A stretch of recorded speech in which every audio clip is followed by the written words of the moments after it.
নমস্কার বন্ধুরা, ভাগ্য চ্যানেলের নতুন একটি পর্বে আপনাদের সকলকে স্বাগত জানাই।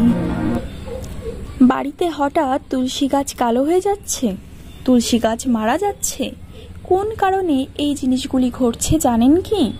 যদি না জেনে থাকেন তবে ভিডিওটি সম্পূর্ণ দেখতে থাকুন। সনাতন ধর্মে তুলসী গাছকে অত্যন্ত পূজনীয় বলে মনে করা হয়। বিশ্বাস করা হয় যে দেবী লক্ষ্মী স্বয়ং তুলসী গাছে বাস করেন। ঘরে তুলসীর বৃদ্ধি খুবই শুভ বলে মনে করা হয়, কিন্তু প্রায়ই দেখা যায় যে কিছু বাড়িতে তুলসী গাছ ধীরে ধীরে কালো হতে শুরু করে। জ্যোতিষশাস্ত্র বিশেষজ্ঞরা বলেছেন যে তুলসীর কালো দাগ কিছু নির্দিষ্ট লক্ষণ নির্দেশ করে এবং পরিবারের সদস্যদের কখনোই এটি উপেক্ষা করা উচিত নয়। আসুন জেনে নিই ঘরের তুলসী গাছ হঠাৎ শুকিয়ে যাওয়া কি ইঙ্গিত হতে পারে।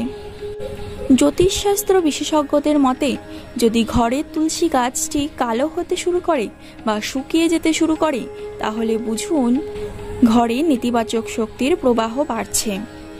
যখন ঘরে শনি বা রাহু কেতুর প্রভাব অত্যাধিক বৃদ্ধি পায়, তখন তুলসী গাছটিও কালো হতে শুরু করে। এছাড়া ঘরে পিতৃদোষের প্রভাব বাড়লে তুলসী শুকিয়ে যেতে বা কালো হতে শুরু করে। তুলসী কালো হয়ে যাওয়া বাড়িতে কোনো অপ্রীতিকর ঘটনা বা আর্থিক সমস্যার আগমনের লক্ষণ হতে পারে। বাস্তুশাস্ত্র অনুসারে তুলসী গাছ সর্বদা উত্তর পূর্ব বা পূর্ব দিকে লাগানো উচিত। এর প্রভাব দক্ষিণ বা পশ্চিম দিকে নেতিবাচক দেখা দিতে পারে। তুলসী গাছের কাছে ময়লা রাখার ফলে বা পরিষ্কার না করার ফলেও গাছটি শুকিয়ে যায় বা কালো হয়ে যায়। হিন্দু ধর্মে বিশ্বাস করা হয় যে তুলসী মাতৃদেবীর এক রূপ। রবিবার, সংক্রান্তি, একাদশী এবং রাতে তুলসী পাতা ছিঁড়ে ফেলা নিষিদ্ধ বলে মনে করা হয়। তুলসী গাছ অত্যন্ত পবিত্র, তাই এর চারপাশের এলাকা সর্বদা পরিষ্কার ও বিশুদ্ধ রাখা উচিত।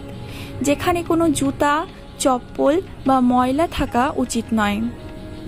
প্রতিদিন সকালে তুলসীকে জল অর্পণ করা শুভ।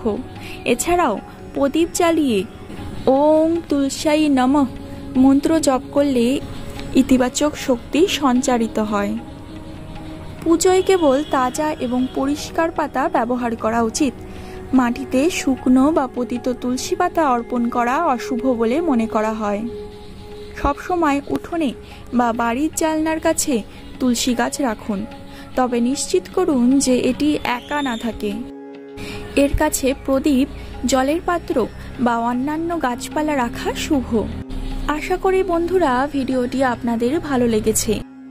যদি আপনার বাড়িতেও তুলসী গাছ থাকে এবং আপনি প্রত্যহ সেই তুলসী গাছে জল এবং প্রদীপ অর্পণ করেন, তবে আপনার বাড়িতেই ইতিবাচক শক্তির প্রভাব রয়েছে। ভিডিওটিকে লাইক এবং সাবস্ক্রাইব করে পাশে থাকুন। আপনার মতামত কমেন্ট বক্সে কমেন্ট করে জানান। ধন্যবাদ।